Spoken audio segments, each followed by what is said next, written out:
하나님 말씀 신약성경 누가복음 17장 17절의 말씀을 함께 나누시겠습니다. 신약성경 누가복음 17장 17절. 여러분 소지하고 계시는 성경책과 또 우리 교회에서 우리 방송팀에서 준비한 화면 자막을 통해서 함께 나누실 텐데요.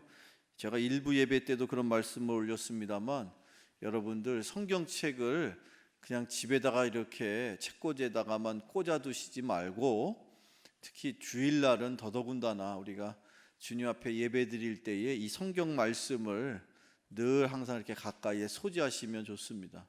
그래서 여러분들 꼭 그때그때 필요한 말씀을 잘 우리가 가까이 두어야 하는데 워낙 요즘 최근에 이 교회들마다 저희 교회도 물론 그렇습니다. 보시는 것처럼 큰 LED 전광판이 있죠. 또 음향 여러 가지 도움을 주는 이 예배를 돕는 시스템들이 있다 보니까 때로는 여러분들이 성경책을 잘 안 가지고 다니시는 그런 분들이 계셔요. 물론 어르신들 분 가운데는 좀 이게 들고 다니시기가 무거워서 불편해서 그냥 두고 다니시는 어르신들도 계시는 것으로 압니다만 그렇지 않은 분들의 경우에는 성경책을 정말 자주 이렇게 펼쳐 보실 수 있도록 해야 되는데 이게 이제 여러분들 제가 담임 목사가 그건 잘못하는 거라는 생각을 했습니다. 어쩌다 보니까 교회에서 그냥 다 모든 게 화면을 통해서 찬양 가사부터 교동문 이런 모든 일책을 다 서비스를 제공을 하다 보니 여러분들이 성경책을 잘 안 가지고 다니시는 것 같아요. 그래서 이거는 안 될 일이잖아요. 그래서 여러분 조금 제가 여러분들을 번거롭게 해드린 것 같지만 그렇지 않습니다. 저는 여러분들이 이 성경책을 참으로 귀하게 여기셔야 되는데 그렇다고 귀하게 여긴다고 해서 꽂아만 놓고 이건 우리 집 가보야 이럴 수가 없잖아요. 잘 여러분이 보셔야 되니까 그냥 여러분들 예배 시간 중에 항상 가까이에 이 성경책을 늘 이렇게 소지하시기를 바랍니다. 자, 여러분들 가지고 계신 성경책 누가복음 17장 17절의 말씀을 우리 함께 읽어봅니다. 시작. 예수께서 대답하여 이르시되 10사람이 다 깨끗함을 받지 아니하였느냐? 그 9은 어디 있느냐? 아멘. 잠시 기도하시겠습니다. 사랑의 아버지 하나님 감사합니다. 저희들에게 거룩하고 복된 날 허락하여 주셔서 주님 전에서 주님을 먼저 찬양하였사오니 주님 우리의 예배를 기쁘게 받아 주옵시고 부족한 종의 입술로 말씀이 증거될 때에 전하는 자와 듣는 자 모두 동일한 은혜를 더하여 주옵소서. 예수님의 이름으로 기도하옵나이다. 아멘. 다시 한번 인사하겠습니다. 할렐루야. 여러분을 주님의 이름으로 축복하고 사랑하고 환영합니다. 자, 오늘 제가 여러분과 함께 나눌 이 말씀 제목이 일단 여러분 뭡니까? 제목은 믿음과 감사입니다. 조금 전에 우리를 대표해서 기도하신 장로님의 기도 중에도 있었습니다만 이제 아시는 것처럼 다음 주면 추수감사주일입니다. 통상 우리가 1년에 약 2번에 걸쳐서 7월 달에 있는 맥주감사절이 있죠. 그 다음에 우리 11월 달에 있는 이 추수감사절. 물론 구약시대의 절기를 보면 더 세부적으로 감사절기가 있습니다만 우리 한국 교회는 전통적으로 이렇게 맥주절 또는 이 추수감사절을 대단히 큰 감사절기로 지내고 있습니다. 자, 그런 의미에서 제가 다음 주에 추수감사절을 앞두고 이 감사에 대한 말씀을 좀 더 나눠야 되겠다. 제가 기회가 되는 대로 그냥 추수감사절만이 감사가 아니라 우리에게 과연 어떤 감사의 뜻과 의미가 있을지를 살펴봤으면 하는 뜻에서 제가 오늘 이렇게 준비한 말씀의 제목이 믿음과 감사입니다. 여러분 탈무드라고 혹시 여러분 들어보셨겠습니다만 그 탈무드는 유대인들이 그렇게 지혜를 담고 있는 그래서 성경 다음으로 아주 소중하게 여기면서 그렇게 읽고 그걸 통해서 삶의 지혜를 얻는 그런 문서죠. 그런 책인데 그 탈무드의 한 대목에는 이런 표현이 있습니다. 세상에서 가장 강한 사람은 누굴까요? 자기를 이기는 사람입니다. 자신을 이기는 사람이 가장 강한 사람이에요. 그 다음에 세상에서 가장 부유한 사람은 누굴까요? 세상에서 가장 부유한 사람은 자기가 가진 것에 만족하는 사람. 그 아멘한 사람은 가장 부유한 사람인 줄로 믿습니다. 그렇게 자기가 만족하는 사람이 부유한 사람이고, 또 여러분 세상에서 가장 지혜로운 사람은 늘 계속해서 배우는 사람이랍니다. 자, 한 번 더 여쭙겠습니다. 그러면 그 중에서 세상에서 가장 행복한 사람은 누굴까요? 믿는 사람이 행복한 사람이죠. 물론 제가 늘 감사할 줄 아는 사람, 아주 눈치가 빠르신 분들이에요. 오늘 말씀의 주제가 감사니까 그렇습니다. 여러분, 행복하기를 원하신다면 늘 크고 작은 일을 감사하며 살아가시기를 축원합니다. 어떤 이가 그런 말을 했습니다. 행복의 반대는, 우리가 생각할 때, 저나 여러분이 흔히 상식적인 생각으로 행복의 반대는 뭘까요? 불행이라고 생각하잖아요. 그런데 어떤 지혜로운 사람은 행복의 반대는 불행이 아니라 행복의 반대는 불평이랍니다. 여러분, 그렇죠. 생각해 보니까 아하, 이것 왜 이럴까? 이것 때문에, 이것 저런 것 때문에 이렇게 불평 불만하다 보면 아닌 게 아니라 감사를 할 수 있는 기회가 없겠죠. 그렇지만 바라기는 여러분 늘 하나님 앞에 감사하시는 여러분 되기를 축원합니다. 평생 감사라는 제목의 책으로 아주 유명한 목사님 한 분 계시죠. 전광 목사님. 전광훈이 아니고 전광이에요. 제가 굳이 이거를 정확하게 가르쳐 드려야 되는데 평생 감사라는 책을 쓰신 분이에요. 그런데 거기에 보면 1차원적인 감사, 2차원적인 감사, 3차원적인 감사, 그런 게 있어요. 그래서 1차원적인 감사는 어떤 감사냐면, 무슨 감사냐면 때문에 감사래요. 때문에. 무엇 때문에 감사하는 거예요. 내가 잘 살기 때문에 감사하는 거예요. 내가 많이 배웠기 때문에 감사하는 거예요. 내가 건강하기 때문에 감사하는 건 무슨 차원이냐면 1차원이라는 거예요. 그런데 그것도 또한 감사한 일이죠. 그러나 그보다 더 차원이 한 단계 높은 감사가 있어요. 몇 차원이냐? 2차원입니다. 2단계 감사. 그 2단계 감사는 무슨 감사냐? 그거는요, 결과에 따른 감사를 말하는데 그 감사는 만약의 감사랍니다. 근데 사실은 우리가 때문에 감사든 만약에 감사든 이것 때문에 또는 만약에 이게 되어지면 이런 어떤 조건 또는 결과, 이것 때문에 감사하는 게 대부분의 많은 사람들이라는 거예요. 그런데 그리스도인은 세 번째 감사를 할 줄 알아야 돼요. 그 감사를 이름하여 3차원의 감사. 차원이 높죠? 3차원의 감사. 무슨 감사라 하느냐? 그럼에도 감사. 1차원, 2차원은 다 몰라도 돼요. 마지막 세 번째 3차원은 무슨 감사? 그럼에도 감사. 여러분은 기왕이면 그럼에도 감사하시기를 축원합니다. 그런 감사가 이 계절에, 특별히 추수감사절을 앞두고 저와 여러분에게 있어야 할 감사인데, 자, 먼저 우리 신약성경 또는 구약성경을 토대로 쭉 우리가 말씀 중에 중요한 몇 가지 감사의 이유를 우리가 발견하게 됩니다. 그 중에서도 구약성경의 시편은 1편부터 시편이 몇 편까지 돼 있다고요? 150편. 그 시편의 내용 중에는 다양한 모습의 감사의 고백들이 다 곳곳에 있습니다. 그래서 그 시편을 읽다 보면 감사의 내용을 우리가 많이 접하게 되죠. 자, 그런데 그 중에서도 특별한 시가 하나 있어요. 왜 특별한가? 일단 한번 제가 소개해 드릴게요. 먼저 시편 100편을 한번 찾아보세요. 시편 100편을 한번 찾아보시죠. 네. 저하고 눈이 마주치는 사람은 아마 성경책을 안 갖고 오신 것 같아요.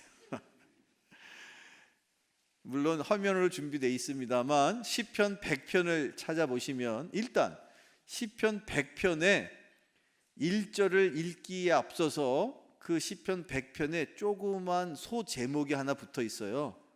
뭐라고 붙어 있습니까? 네, 저를 쳐다보면 답이 안 나와요. 거기 지금 성경에 시편 100편에 1절을 읽기 직전에 소 제목에 뭐라고 돼 있다고요? 감사의 시. 시편의 150편 중에서요, 소 제목이 감사의 시로 돼 있는 건 이게 딱 한 편밖에 없어. 어쨌든 제목 자체가 감사의 시인 거예요. 그러니 여러분들이 감사가 과연 무엇이고 왜 감사해야 되는지를 궁금해 하신다면 이것부터 읽어봐야 돼요. 왜? 이게 감사의 시란 말이에요. 자, 그런데 그 중에서 오늘은 1절부터 다 읽지 않고 시편의 100편의 4절을 한번 우리가 살펴볼 텐데, 먼저 시편 100편의 4절 다 준비되셨나요? 함께 읽어보죠. 시작. 감사함으로 그의 문에 들어가며 찬송함으로 그의 궁정에 들어가서 그에게 감사하며 그의 이름을 송축할지어다. 아멘.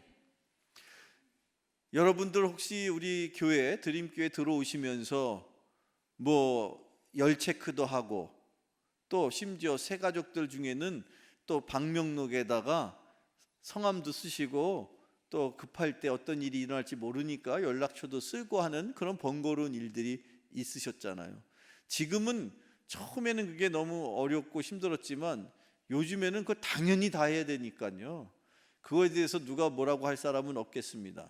자, 그런데 여러분들이 이렇게 교회에 들어오실 때에 그런 어떤 나름대로 필요한 절차가 있다고 친다면, 지금 오늘 시편 100편의 4절에 읽어보니까 그의 궁정에 들어가려면, 그 궁정은 어떤 궁정이냐? 그 궁정은 한마디로 말하면 궁을 말해요. 하나님 왕궁. 자, 그 궁전에는 누가 계시는 궁전일까요? 하나님, 여호와 하나님이 계시는 그 궁전에 들어가려면 그 궁전에 나름 문이 있는데 그 문을 밀고 들어가려면 어떻게 들어갈 수 있습니까? 여러분 교회에 들어오실 때에 다 이렇게 열체크하고 들어와야 되는 기본적인 절차가 있는 것처럼 주님이 계시는 전에 들어가려면, 그 문을 열려면 우리에게 필요한 것이 있다면 뭐라고 그랬습니까? 감사하는 거예요. 감사한 자만이 주님 앞에 나설 수 있고 주님을 만날 수가 있습니다. 여러분 지금 이 순간에 이 자리에서 주님을 만나시기를 원하신다면 여러분 감사하시기를 축원합니다. 옆에 있는 분에게 이렇게 인사하세요. 제 옆에 앉아주셔서 감사합니다. 시작.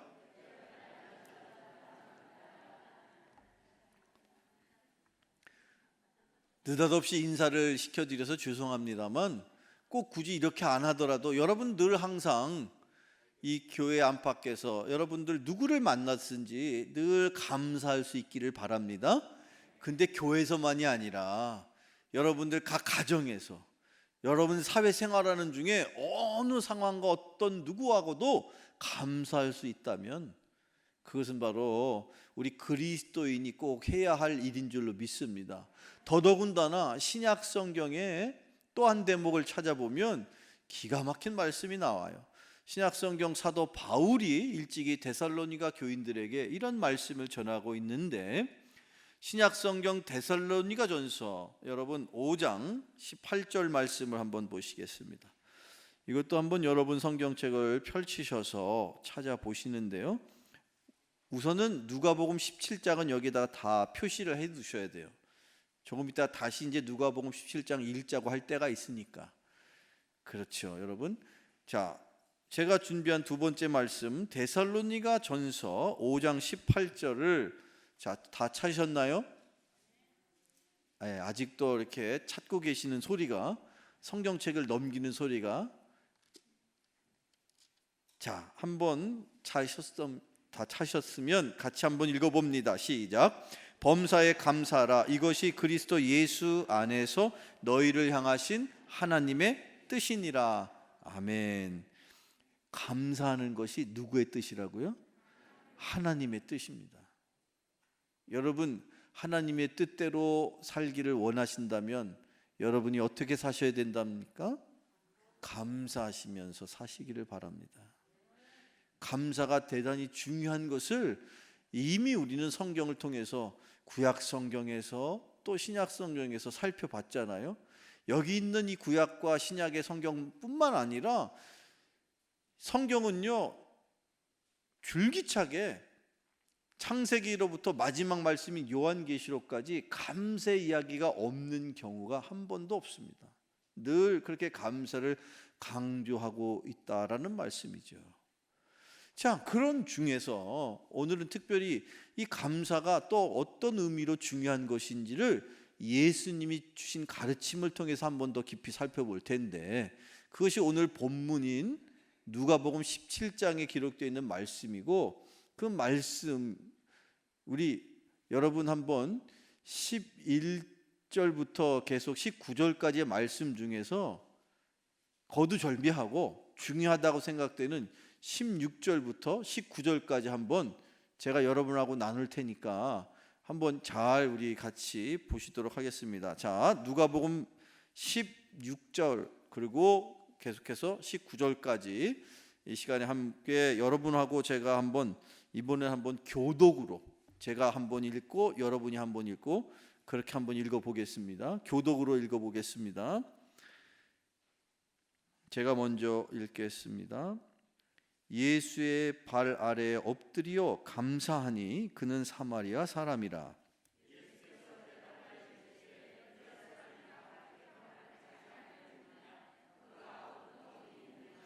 이 이방인 외에는 하나님께 영광을 돌리러 돌아온 자가 없느냐 하시고,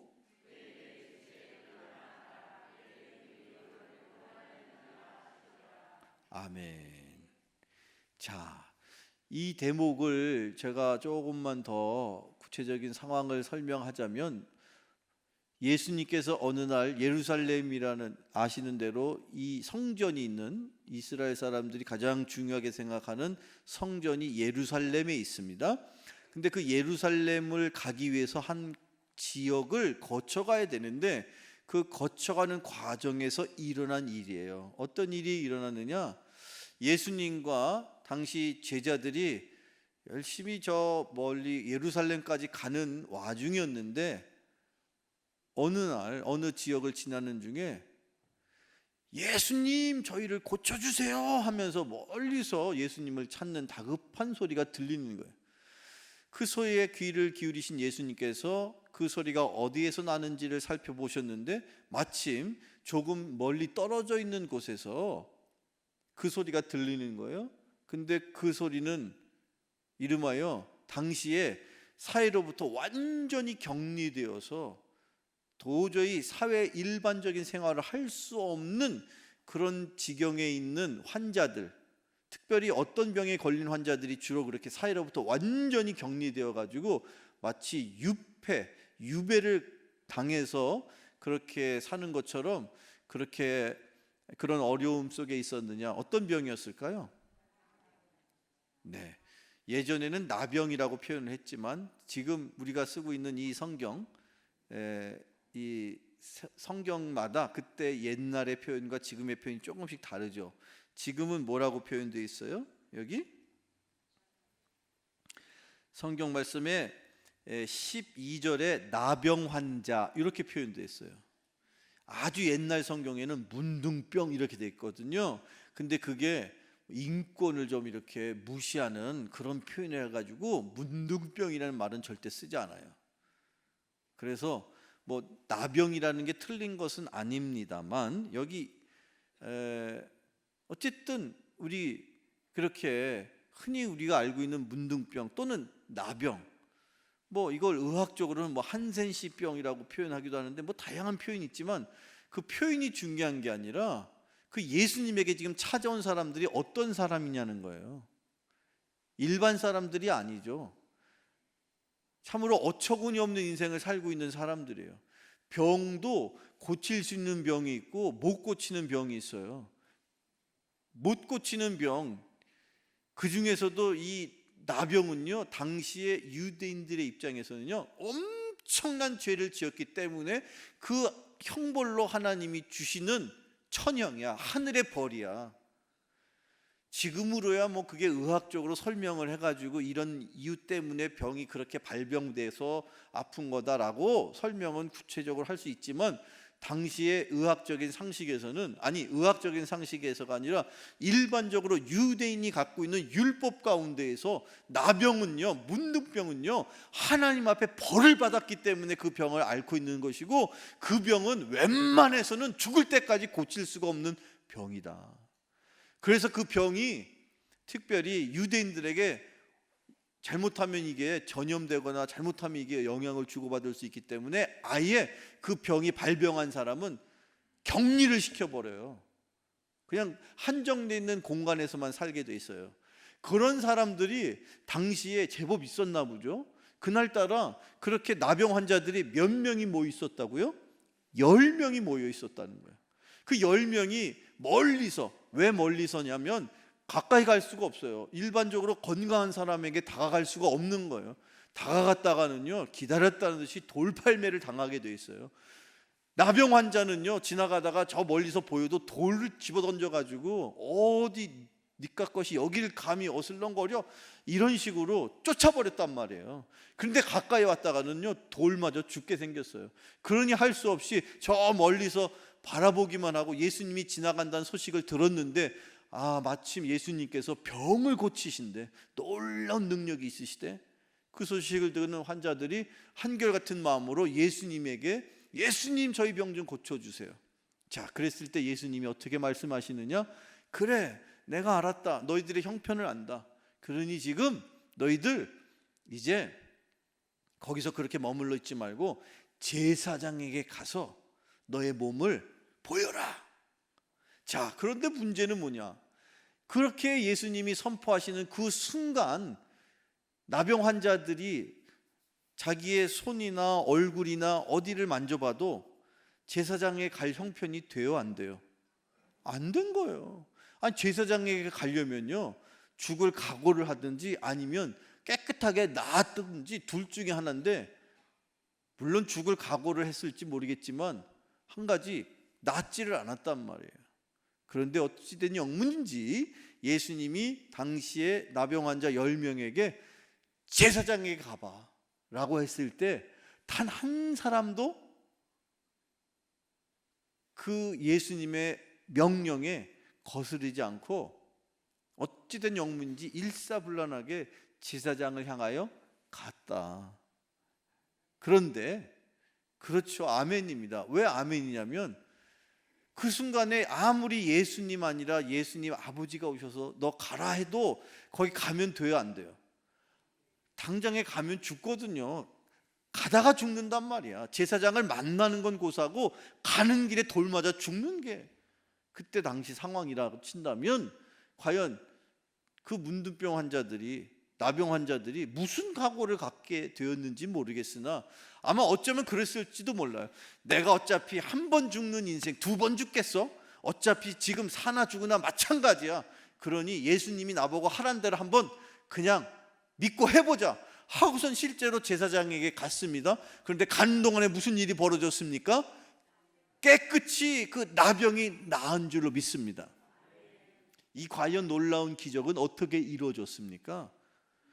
예수님이 무슨 말씀을 하셨든지 간에 그 예수님은 나를 고쳐주실 분이야. 그 예수님은 못 고칠 병이 없으시니까 내 병도 고쳐주실 분이야 라는 그 마음이 있었길래 예수님이 가라 했을 때 그들이 그 말씀에 어떻게 한 거예요? 순종하고 믿고 간 거예요. 그랬더니 실제로 어떤 일이 벌어졌어요? 나았단 말이에요. 사랑하는 우리 드림교회 여러분, 여러분의 인생도 이처럼, 이 나병처럼, 이 나병 환자처럼 여러분이 어떻게 감당할 수 없는 그 고질적인 인생의 문제가 예수님의 말씀을 듣고 예수님의 말씀을 따를 때, 내가 머리로는 도저히 이게 납득이 안 돼. 그런데 예수님이 나보고 새벽에 나와 기도하래. 내가 도대체 내 육신이 얼마나 피곤한데 나보고 새벽에 나오라는 거야. 차라리 내가 죽는 게 낫지. 그러지 마시고 주의 종이 말할 때는요, 하나님의 음성인 줄로 믿으시고 나와서 기도하세요. 그러면요, 감히 내가 상상할 수 없는 내 인생의 문제, 내가 포기했어요. 나는 도저히 이 인생의 문제는 내가 죽을 때까지 이거는 내가 그냥 끌고 가야 되는 문제라고 여겼던, 심지어 이 나병 환자의 이 문둥병조차도 예수님이 가라 했으니 네, 가겠습니다 하는 순간에 나았다는 거예요. 그런 순종이 여러분에게 있기를 축원합니다. 자, 그런데 이 놀라운 기적의 이야기가 여기서 끝나는 게 아니죠. 한 대목 더 우리가 살펴봐야 되는데, 무슨 일이 일어났습니까? 그 10명이 고침을 받았는데 어찌된 영문인지 9명은 어디로 흩어져 버리고 예수님 앞에 돌아와서 예수님 고쳐주셔서 감사합니다, 그렇게 고백하는 사람은 10명 중에 몇 사람이에요? 한 사람. 그것도 기가 막히게 놀란 사실은, 그 나머지 그 사람들이 어떤 출신이요 누구인지는 모르겠어요. 근데 기가 막힌 건 그 10명 중에 그래도 염치 있어서 그래도 주님이 고쳐주신 거를 와서 고백하며 무릎 꿇고 주님이 고쳐주신 거 감사합니다라고 말하는 사람을 보니까 누구였다고요? 사마리아 사람이래요. 사마리아 사람. 당시 유대인들은요, 사마리아 사람은 사람으로 취급하지도 않아. 야, 저 혼혈인, 우리가 상종을 할 수 없는 저 버림받은 족속이야. 사마리아 사람을 그렇게 여겼단 말이에요. 근데 어찌된 영문이지 10명 중에 그래도 주님 앞에 돌아와서 감사합니다라고 말했던 그 사람은 다른 누구가 아니라 누구라고요? 사마리아인이었더라. 그 모습을 보신 예수님께서 얼마나 실망스러우신지, 아니 도대체 내가 10명을 고쳐줬는데 이 멀쩡하게 생긴 9명은 도대체 어디 가고, 너같이 세상에서 천대받고 멸시받고 아무도 너를 돌아보지 않는 너같이 사마리아인이, 너같이 그렇게 볼품없는 세상 사람들이 조롱하고 손가락질하는 너 같은 사마리아인 너만은 나에게 와서 감사하다고 하느냐? 네가 하는 감사가 내 마음에 감동이 되지만 한편으로는 그 감사도 모르고 어디가 처박혀 있는지도 모를, 야, 난 화났어, 그러니까 우리 집사람한테 빨리 가서 보여줘야지, 그러면서 막 고향으로 갔을지, 아니면 뭐 나를 멸시하는 친구들한테 내가 가서 본때를 보여줘야지, 내가 다 났어, 그래서 갔는지 어쨌는지 모르겠지만 이런 걸 두고 화장실 들어갈 때 마음 다르고 나올 때 마음 다르다는 거예요. 여러분들은 어떤 이 10명 중에서 화장실 들어갈 때랑 나올 때 다른 9명과 여러분은 화장실 들어갈 때나 나올 때나 동일한 1명과 여러분들은 그 9명 중에 있습니까? 1명 중에 있습니까? 바라기는 여러분, 아니 다른 일도 아니고 자기가 평생 짊어져야 할, 살아도 사는 인생이 아닌 것 같은 그런 삶을 살게 된 그 질병을 고쳐주신 주님을 향하여 여러분 감사하며 살아가는 인생들 다 되실 수 있기를 축원합니다. 그때 예수님이 그 사마리아인을 향하여서 놀란 말씀을 선포하시는데, 뭐라고 선포하시느냐? 그게 19절에 나와 있어요. 그 9절만 한 번 더 같이 볼까요? 여러분 19절, 자 누가복음 17장 19절 함께 같이 읽어봐요. 시작. 일어나 가라, 내 믿음이 너를 구원하였느니라 하시더라. 아멘.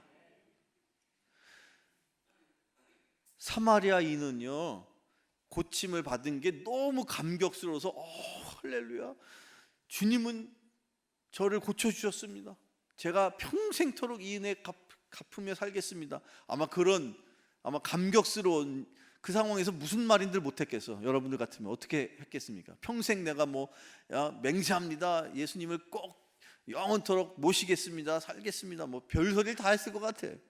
얼마나 신이 났을까? 그런데 그 모습을 본 예수님은 그 사마리아인을 향하여 너의 뭐가? 믿음이 구원을 너에게 이루었다라고 말씀하세요. 아니, 사마리아 사람은요, 예수님 앞에서 그런 모습을 보일 수 있는 상황과 기회가 없었을 텐데, 그냥 지금 사마리아 사람은요, 예수님 앞에 고쳐주셔서 뭐라고요? 감사합니다, 그 한마디 한 거예요. 근데 예수님은 다 아시잖아요. 저 뿔뿔이 흩어진 9사람은 9명은 고침을 받았는데도 왜 예수님에게 와서 감사를 못하는지 예수님은 다 아시는 거예요. 왜 그 10명 중에 단 한 사람, 사마리아 사람은 자기에게, 즉 예수님에게 찾아와서 감사를 고백할 수 있는지를 예수님은 다 아시는 거예요. 그렇게 예수님 앞에 감사할 수 있었던 것은 그 사마리아 그 나병 환자의 마음속에 무엇이 있었던 것을 주님이 아셨느냐? 그 마음에 무엇이 있었다고요? 믿음이 있었다는 거예요. 저 예수님은 구세주이시구나.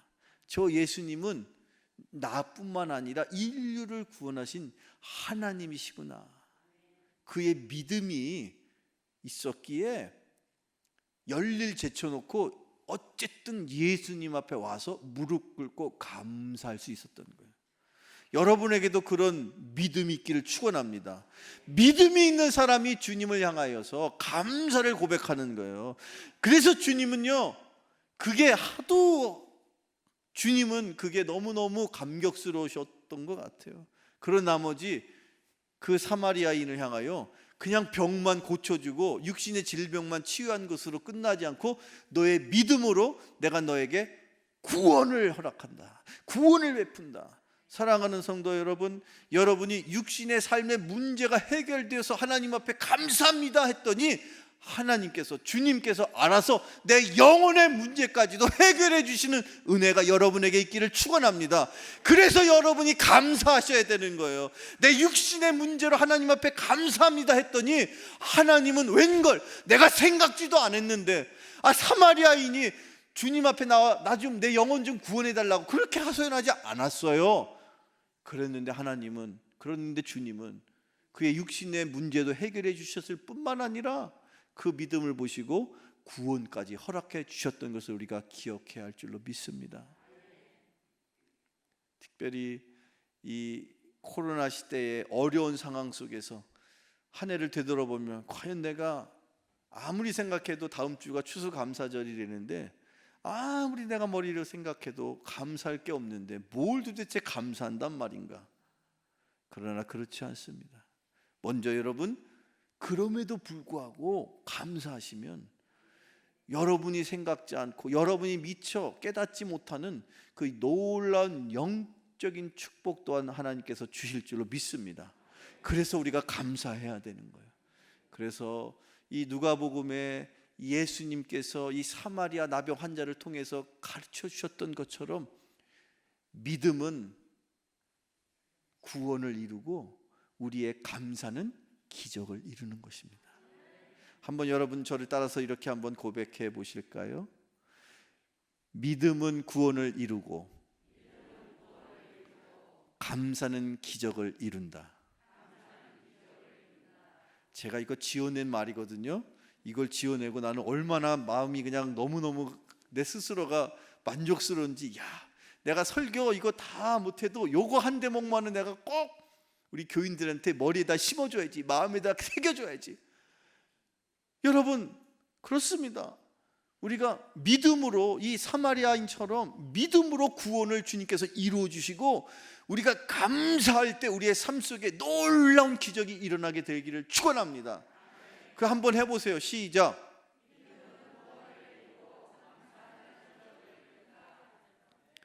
이렇게 응얼응얼 하지 말고 또박또박 하셔야죠. 마음에 새기는 심정으로 다시 시작. 믿음은 구원을 이루고 감사는 기적을 이룬다.